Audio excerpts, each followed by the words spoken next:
আসসালামু আলাইকুম ওয়া রাহমাতুল্লাহি ওয়া বারাকাতুহু। আমি আলোচনা রাখছি শেখ আব্দুর রহিম বিন আবু আহমদ টাঙ্গাইল। আজকে 163তম আলোচনা। আজকের আলোচনার বিষয় হলো মদ এবং জুয়া হারাম সম্পর্কে আলোচনা। আর মদ কয় প্রকার তার বিস্তারিত আলোচনা। আজকের আলোচনা সহিহুল বুখারী আরবি ২য় খণ্ড ৬৬৪ পৃষ্ঠা, কিতাবুত তাফসীর, বাবু ক্বালা আল্লাহু তাআলা ইন্নামাল খামরু ওয়াল মাইসিরু ওয়াল আনসাবু ওয়াল আজলামু রিজসুম মিন আমালিশ শাইতান ফাজতানিবুহু লাআল্লাকুম তুফলিহুন।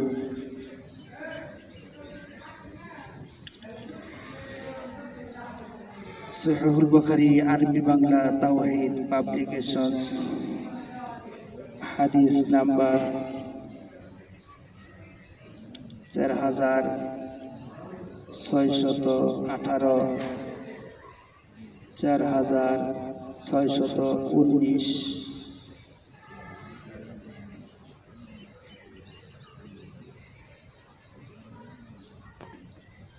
এবং 5585 নাম্বার হাদিস। 5 নাম্বার সূরা মাইদা 6 পারা, আয়াত নাম্বার 90। আউযু বিল্লাহি মিনাশ শাইতানির রাজীম। ইয়া আইয়ুহাল্লাযীনা আমানু ইন্নামাল খামরু ওয়াল মাইসিরু ওয়াল আনসাবু ওয়াল আজলামু রিজসুম মিন আমালিশ শাইতান ফাজতানিবুহু লাআল্লাকুম তুফলিহুন।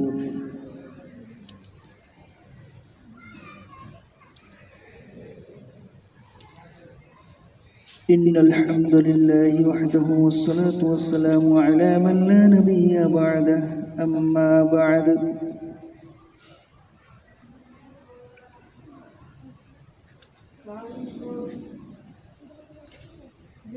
حدثنا صدقة بن فضل قال حدثنا ابن عوينة عن عمرو عن جابر قال صبح أناس غداة أحد الخمر فقتلوا من يومهم جميعا شهداء وذلك قبل تحريمها।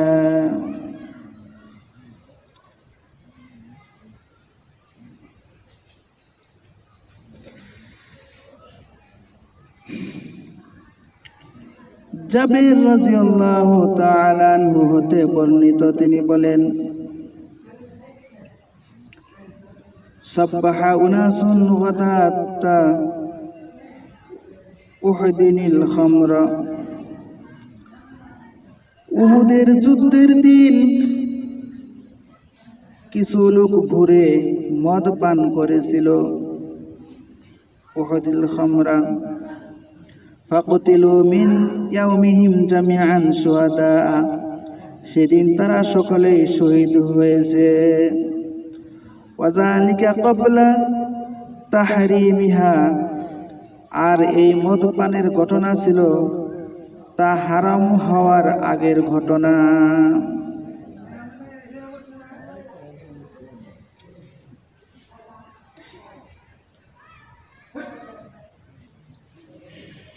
আউযু বিল্লাহি মিনাশ শাইতানির রাজীম। সূরা মাইদা 90 নম্বর আয়াত, 5 নম্বর সূরা। ইয়া আইয়ুহাল্লাযীনা আমানু ইন্নামাল খামরু ওয়াল মাইসিরু ওয়াল আনসাবু ওয়াল আজলামু রিজসুম মিন আমালিশ শাইতান ফাজতানিবুহু লাআল্লাকুম তুফলিহুন। ইয়া আইয়ুহাল্লাযীনা আমানু, হে মুমিনগণ, ইন্নামাল খামরু ওয়াল মাইসিরু, ইন্নামাল খামরু, নিশ্চয় মদ, ওয়াল মাইসিরু জুয়া, ওয়াল আনসাবু ওয়াল আজলামু মূর্তি পূজারী দেববেদী, ভাগ্য নির্ণায়ক স্বর, নিশ্চয় মদ জুয়া, মূর্তি পূজারী বেদী, ভাগ্য নির্ণায়ক স্বর, রিজিসুন জঘন্য বস্তু, ঘৃণিত বস্তু, মিন আমালিশ শাইতান শয়তানের কাজ, ফাজতানিবুহু সুতরাং তোমরা উহা বর্জন করো, লাআল্লাকুম তুফলিহুন যাতে তোমরা সফল কাম হতে পারো।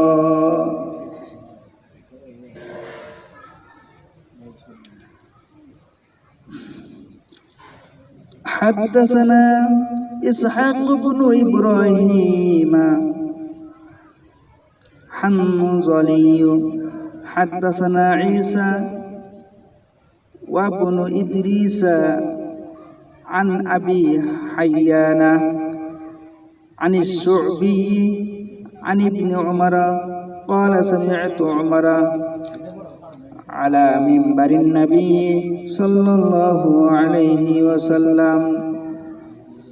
ইবনে উমর রাদিয়াল্লাহু তাআলা আনহু হতে বর্ণিত, তিনি বলেন, উমর রাদিয়াল্লাহু তাআলা আনহু, উমর রাদিয়াল্লাহু তাআলা আনহুকে নবী সাল্লাল্লাহু আলাইহি ওয়াসাল্লামের মিম্বরে বসা থাকা অবস্থায় তার থেকে শুনেছি।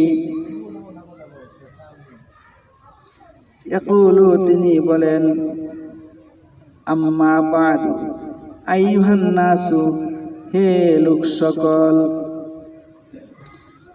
ইন্নাহু নাযালা তাহরিমুল খামরি নিশ্চয় মদ নিষেধাজ্ঞা বিষয়ে অবতীর্ণ হয়েছে। ওয়াহিয়া মিন খামসাতিন আর মদ হলো 5 প্রকার। মিনাল ইনাবি আঙ্গুর থেকে, ওয়াত তামরি খেজুর থেকে, ওয়াল আসালি মধু থেকে, ওয়াল হিনততি গম থেকে, ওয়াশ শাঈরি জব থেকে, ওয়াল খামরু আর মদ হলো মা খামারাল আকলু যা বিবেককে সুস্থ বিবেককে আচ্ছন্ন করে ফেলে।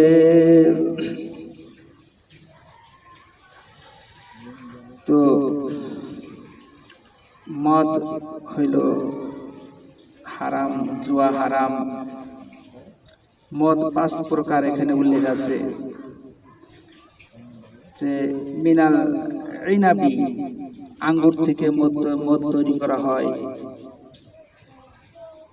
তারপরে ওয়াল তামরি খেজুর থেকে মদ তৈরি করা হয়, ওয়াল আসালি মধু থেকে মদ তৈরি করা হয়, ওয়াল হিনততি গম থেকে মদ তৈরি করা হয়, ওয়াশ শাঈরি এবং জব থেকে মদ তৈরি করা হয়। তখন এই 5টি এই খাদ্য থেকে মদ তৈরি করা হতো। তো তারপর এখানে আরেকটি কথা আছে, যে ওয়াল খামরু আর মদ হলো মা খামারাল আকলু যা সুস্থ বিবেককে আচ্ছন্ন করে ফেলে। তো এগুলো হলো মদের তালিকা। তারপরে পরবর্তীতে যে মদের যে বিষয়গুলো আসছে, বিভিন্ন আরো আধুনিক ও নিত্য নতুন খাবারের থেকে যে মদ তৈরি করা হয়, আর সেগুলো হলো খামারাল আকলু যে সুস্থ বিবেককে আচ্ছন্ন করে ফেলে যেসব খাদ্য সেগুলি মদে পরিণত হবে আর কি। যাই হোক, আজকাল নেশা অনেক রকম, অনেক নামে, অনেক ভাবে প্রকাশ পেয়েছে, ভয়ঙ্কর ভাবে। এ বিষয়ে আরেকটি হাদিস আমি উত্থাপন করতেছি। হাদিসটি কিতাবুস সারাওয়াতি, বাবু আল খামরু মিনাল আসল। حدثنا عبد الله بن يوسف قال أخبرنا مالك عن ابن شهاب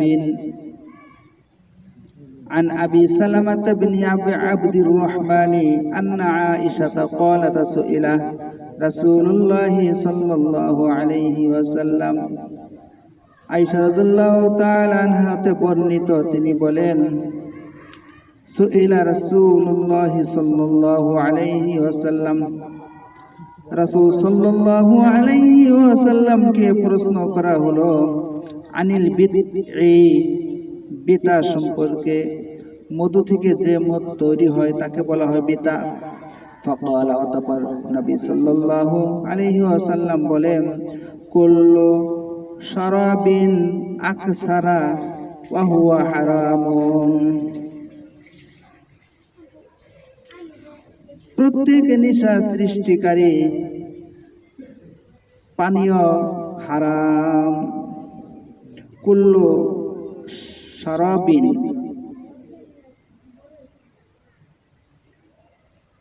প্রত্যেক নেশা সৃষ্টিকারী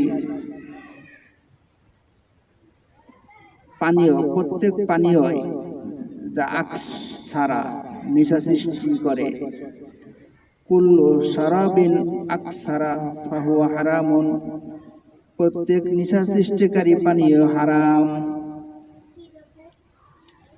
এখন প্রত্যেক নেশা সৃষ্টিকারী পানীয় হারাম কথাটা খুবই তাৎপর্যপূর্ণ। নেশা সৃষ্টিকারী পানীয় সেটা যাই হোক, এখানে অনেক কিছু আছে। যেমন 2011 সালে আমেরিকা থেকে পরীক্ষা করে গবেষণা করে ধরা পড়ছে সুপারির মধ্যে নেশা আছে। ওই দেশে অনেক ক্যান্সার আক্রান্ত ছিল, তাদের খানাপিনা গতিবিধি লক্ষ্য করে সুপারিকে সন্দেহ করে, পরে সুপারি পরীক্ষা করে দেখে এখানে অনেক কঠিন মাদক রয়েছে। তো সুপারির মধ্যে মাদক রয়েছে, তামাকের মধ্যে আরো ভয়ঙ্কর মাদক। এগুলো স্বাভাবিক পরিমাণে খেলে মানুষ সেন্স ঠিক থাকে না। একটা লোক যদি একটা কাঁচা সুপারি খায়, যে কোনোদিন খায় নাই, সে ওখানে পড়ে যাবে। আর স্বাভাবিক যদি হাফ প্লেট বা এরকম অনেকগুলো তামাক পাতা যদি সে খায়, সে মারা যাবে, বিষাক্ত অজ্ঞান হয়ে যাবে, সেন্স ঠিক থাকবে না। তো এরকম যেগুলো নেশা সৃষ্টিকারী সেগুলো হারাম। তো এখন দেখা গেছে অনেকেই মদ পান করতে করতে তার অভ্যাস হয়ে গেছে, মানে সে স্বাভাবিক ছোট এক বোতল মদ খেলে তার কিছুই হয় না, তাই বলে ওটা হালাল হইল না, কারণ সে খেতে খেতে অভ্যাসিত হয়ে গেছে, তার আর কাজ করতে চায় না এই জন্য। কিন্তু একটা সুস্থ মানুষ যে কোনোদিন এগুলো খায়নি, এরকম একটা সাধারণ সুস্থ মানুষ যদি খায়, সেটা যদি হয়ে যায়, এই তার বিবেক আচ্ছন্ন হয়ে পড়ে, তাহলে সেটা যারা পরিমাণ হারাম। তো বর্তমান যুগে ওষুধ ব্যবস্থার মধ্যে কিছু জটিলতা আছে, যেমন কাশের সিরাপ। কাশের সিরাপ কিন্তু এখানে মাদক আছে, মানে যারা নেশাগ্রস্ত, যারা মাদক চায়, মাদক যখন পায় না, তখন ওই কাশের যে সিরাপ আছে 100 গ্রামের আধা পোয়া, ওই 100 গ্রামের কাশের সিরাপ একসাথে যখন খেয়ে ফেলে, তখন তার নেশাগ্রস্ত হয়ে পড়ে। তার নেশা না পাইলে এই কাশের সিরাপ খায়, তার নেশা খাওয়াটা সেটা পূরণ করে। এরকম আমাদের ওষুধি ব্যবস্থার মধ্যে কিছু অভিযোগ আছে, যেহেতু ইসলাম নিয়ন্ত্রণে চিকিৎসা শাস্ত্র বা চিকিৎসা এই পণ্যগুলো হয় না, সেটা শোধন হয় না, উৎপাদন হয় না, কোরআন সুন্নাহ এই রক্ষা করে বা সেগুলো মানদণ্ডে তৈরি হয় না। এই জন্য ওষুধের মধ্যে কিছু অভিযোগ আছে, তো যেগুলো আমাদের এই ইসলামিক ব্যবস্থার আওতাধীন না হওয়া পর্যন্ত ওটা অভিযোগ মুক্ত হবে না। তো আমরা বিভিন্ন সমস্যায় জর্জরিত, খাদ্যে বিষাক্ত, ওষুধে আমাদের হারাম অনুপ্রবেশ, অর্থনীতিতে নৈতিক আমাদের সুদযুক্ত, এমনকি সকল বিষয়ে আমাদের ঈমান কিন্তু টিকে না। সব দিক দিয়ে লক্ষ্য করলে আমাদের ঈমান কিন্তু টিকে না। আমরা শুধু আমল করে মনে করতেছি আমরা ঈমানদার হয়ে গেছি, কিন্তু আসলে আমাদের ঈমানই নাই। বিভিন্ন কারণে আমাদের ঈমান হরণ করে ফেলেছে ইহুদি খ্রিস্টানরা। শুধু আমল করে মনকে তৃপ্তি আনতেছে, কিন্তু আসলে আল্লাহ তাআলার হিসাবে আমাদের যেহেতু ঈমান না টিকলে আমল তো আমাদের আর থাকবে না। তাই আল্লাহ তাআলা যেন আমাদের এই আমল গ্রহণ হওয়ার জন্য, ঈমানকে মজবুত করার জন্য তৌফিক দান করুন। আমরা সকলে বলি আল্লাহুম্মা আমিন। তো এই জন্য এই নিশার যে বিষয়গুলো আছে, যেমন এই সলিউশন, ওই যে গাড়ির টিউব যে করে তালি দেয়, ওই সলিউশন নিঃশ্বাস গ্রহণের মাধ্যমে তারা নিঃশ্বাস গ্রহণ করে, সেখানে তাদের এই বিবেক, আক্কেল, জ্ঞান বুদ্ধি আচ্ছন্ন করে। তো এরকম অনেক রকমের নেশা আমরা পাইতেছি। তাই হাদিসে যেহেতু আসছে যে কুল্লু শারাবিন আসকারা ফাহুয়া হারাম, প্রত্যেক নেশা সৃষ্টিকারী পানীয় হারাম। যাই হোক, আজকে কিছু শাব্দিক অর্থ আছে।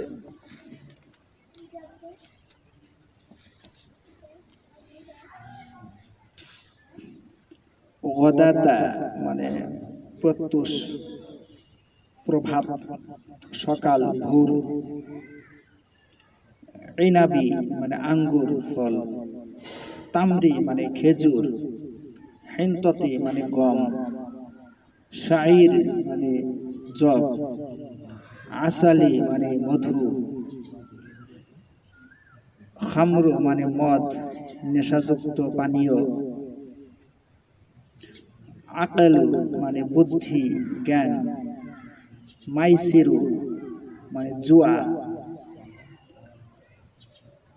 খামারা মানে ডেকে রাখা, আচ্ছাদিত করা, আসকারা মানে মাতাল করা, নেশাগ্রস্ত করা, রিজিসুন মানে ময়লা, নোংরা, অপবিত্রতা, আনসবা মানে ক্লান্ত করা, অংশ নির্ধারণ করা। আজকে আমি এই বলে আলোচনা শেষ করছি। সুবহানাল্লাহি ওয়া বিহামদিকা, আশহাদু আল্লা ইলাহা ইল্লা আনতা, আস্তাগফিরুকা ওয়া আতুবু ইলাইক। আসসালামু আলাইকুম ওয়া রাহমাতুল্লাহি ওয়া বারাকাতুহু।